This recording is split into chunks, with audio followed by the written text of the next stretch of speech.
Hello boys and girls, and I'm about to read the final part of Oliver and the Seawigs. Let's see what happens. Oliver hit the water hard as the furlstone came apart around him. He plunged deep enough to brush his fingers over the silver sand beneath and came up gasping for air.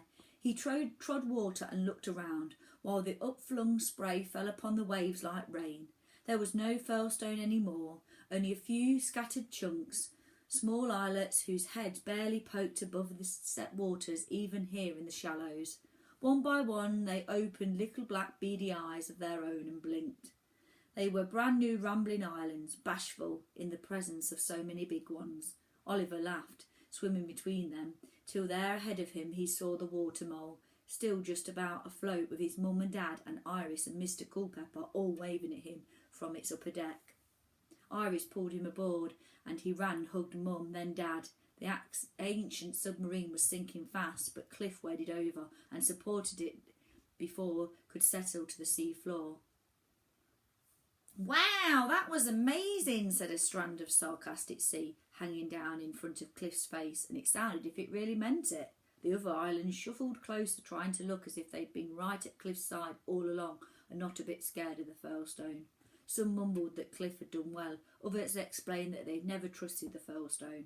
A few of the quicker thinking ones scooped up bits of the furlstone's scattered wig and added it to their own, because it was pretty clear that it was going to be a new winner would have to be chosen.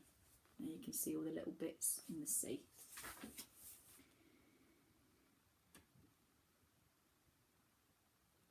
It was Damberlay who was the first to say thank you. She looked at Iris and Oliver, then at Cliff. "Thank you. You have saved us from awarding the greatest honour to our kind to a bad creature who did not deserve it. You have been brave while we were cowardly. What is your name?" "Cliff," said Cliff, blushing a lot. "This is my seawig," he added, scooping up the water mole and setting it on his top again. "The furlstone stole it from me.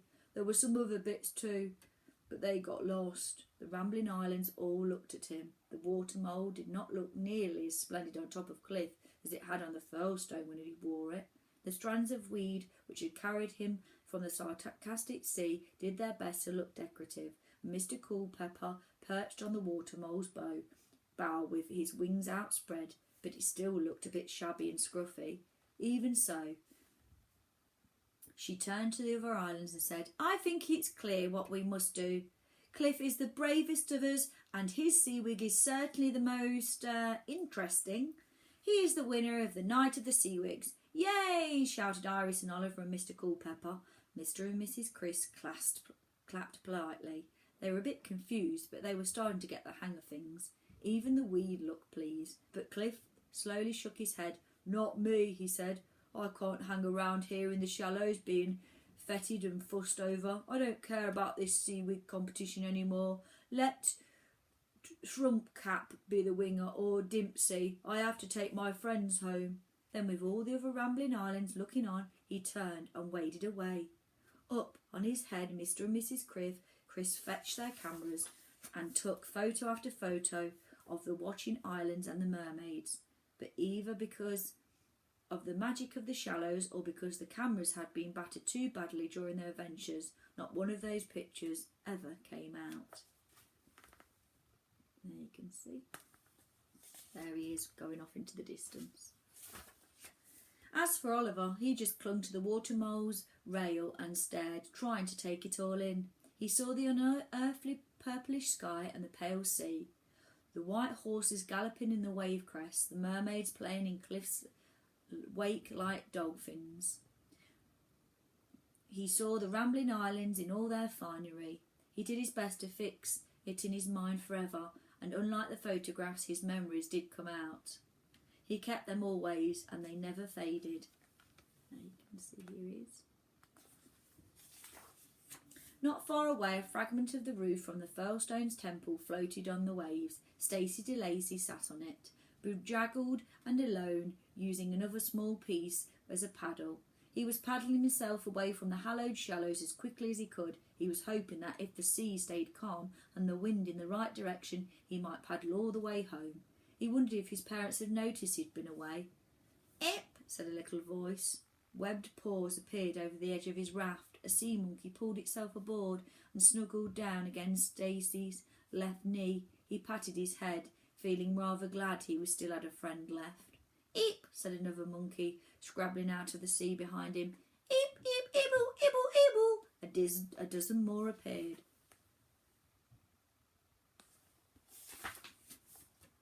"No," cried Stacey, back in the sea with you.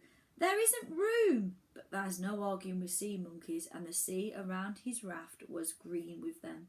They swarmed aboard. When there wasn't a single inch of bare wood left, without a single wet green body sitting on it, they started sitting on Stacey de Lacy instead. And when there wasn't a single inch of him without a monkey on, they took on sitting on top of each other, until a teetering, binkering mound of monkeys was piled high on the wallowing raft, with Stacey de Lacy in the middle of it somewhere, still glumly paddling. You can see there the pile. 11, the last chapter. Mr. and Mrs. Chris were very meek during the journey home. They knew that their terrible adventures had all happened because they'd been so eager to explore the islands, and they knew of the dangers that Oliver had braved to rescue them.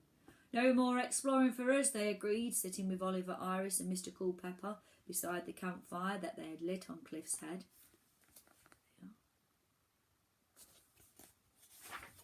But Oliver knew they didn't mean it. After all the thrilling new things they'd seen, they would soon be itching to go exploring again.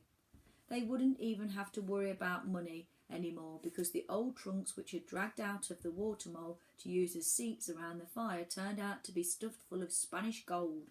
For the moment, though, they seemed very happy to be saved and back with Oliver again.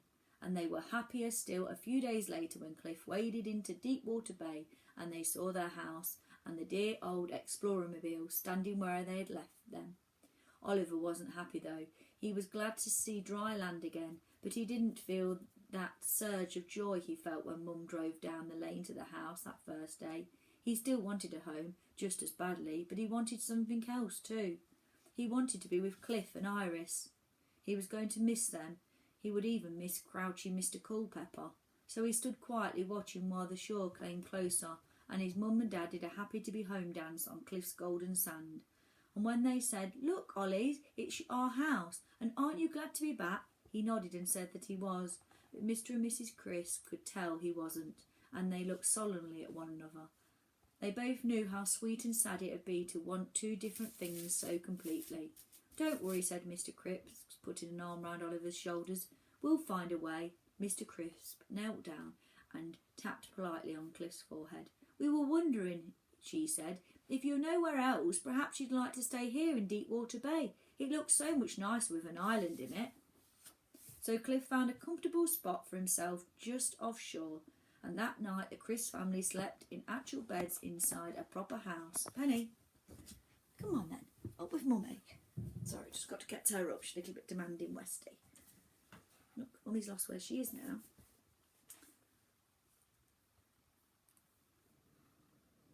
The Chris family slept in actual beds inside a proper house for the first time in years. Iris made up a bed for herself in the bath. Early the next morning, Oliver took the dinghy up the coast to the far side cove, with Iris swimming alongside. The beach optician was in his usual spot on the sand, and he looked very settled when Iris came out of the sea. He'd never really believed in mermaids either, and his beach optician's stall was just an excuse to get away from his noisy family and spend a few hours each day sitting quietly by the sea. But he hid his surprise as best he could, and tested Iris's eyes, and presented her with a very fetching pair of spectacles. "Wow," she said, gazing at the cliffs, at the sand and the sea. Suddenly everything looked very sharp and clear. She wasn't sure she liked it, though. She supposed she would get used to it in time. "So that's what you look like," she said, peering at Oliver through the thick lenses. "Oh!" "What do you mean, oh?" asked Oliver. Nothing," said Iris. Meanwhile, Mr. Crisp had been drawing plans on the back of old envelopes, and Mrs. Crisp had been telephoning local buildings and asking they would accept payment in ancient Spanish doubloons. It turned out that they would, and soon the Crisps' old house had been dismantled and rebuilt on top of cliff. It's the best wig a rambling island ever had, he said delightedly when it was finished. Of course, that meant there was no longer room for the water mole, but the old submarine wasn't really suited to be in the open air anyway, and its timbers were beginning to crumble as they dried out. So they carefully lowered it on the bottom of Deepwater Bay, and Iris set up school inside it. When Oliver came home from school in the afternoons, he often dived down to visit her, holding his breath for as long as he could to see her latest improvements. Now that she could see clearly, Iris had grown rather house-proud, and she had gathered odds and ends from the seabed to decorate her new house. Oliver thought the old toilet bowl she had on display in the centre of her kitchen table looked rather odd, but she'd arranged such a colourful collection of live sea anemones in it that he had to confess it brightened the place up. She also hung up several mirrors which Oliver noticed were all cracked, but he was too polite to ask if she'd been singing. The more she showed him, the faster he nodded and approved it all, and his cheeks went redder and redder from lack of air. But Iris was always pleased to see him making the effort. And there you can see.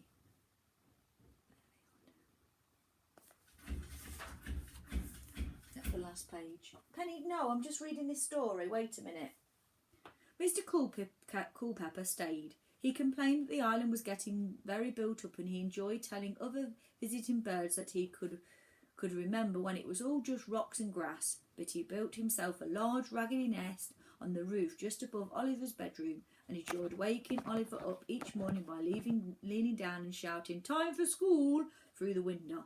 Oliver didn't mind though, he enjoyed school. Mr. and Mrs. Culpepper had made a little bridge to link Cliff to the mainland, wide enough for the explorer-mobile or the cars of visiting friends to drive across, but it isn't a permanent bridge. It can be folded back into Cliff's shores whenever the Chris want to remember that they really do live on an island, and sometimes in Oliver's school holidays or on other days when they just feel like it, they say to Cliff, "This feels like an exploring day." Then they fold the bridge away, and Cliff wades off in search of strange seas and forgotten coves, with Mr. and Mrs. Chris safe and snug in their own living room, Mr. Culpepper keeping watch from his nest, and Iris and Oliver riding on the beach. It is by far the most comfortable way to go exploring.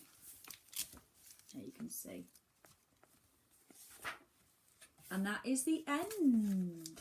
Hope you enjoyed that, boys and girls. That's the first time I've read that, and I really enjoyed it. And there you can see a picture of all the places: the Sarcastic Sea, Hallowed Shallows, Deepwater Bay, picture of the submarine, compass in a narwhal, and it looks like Iris is there holding it all up, and it says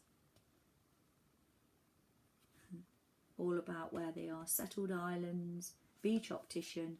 There you go. I'll leave it up there for a couple of minutes and you can have a little look.